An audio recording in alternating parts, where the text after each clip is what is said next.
There are a lot of material challenges in getting our platforms into orbit or beyond.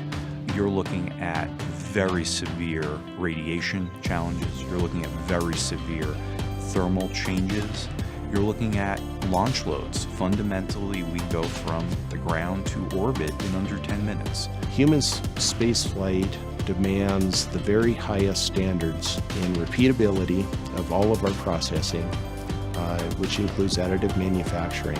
On the Orion capsule right now, some of the initial parts that we've targeted in a collaboration with NASA for insertion of the ESD PEC are the docking hatch panel covers. ESD stands for electrostatic discharge. It's the buildup of static electricity on a part. What we've been working with Stratasys and bringing online here at Lockheed Space is the ability to now print a polymer that is performing at an electrostatic dissipative level. Particularly for something like the Orion capsule, where we have a responsibility to the astronauts on board the capsule. We have the need to produce high-quality parts every time without fail.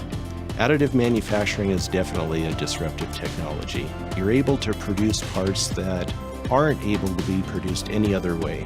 What additive has enabled us to do is reduce mass of our parts and actually speed up the delivery of the part at a lower cost.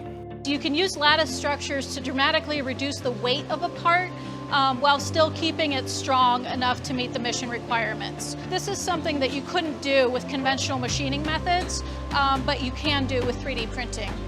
We could do the same sort of lattice structures with polymer parts, so you can meet the strength requirements that you need, but can still reduce as much of the weight of the part as possible, which is really important for space missions. You have to perform on technical, you have to perform on cost, and you have to perform on schedule.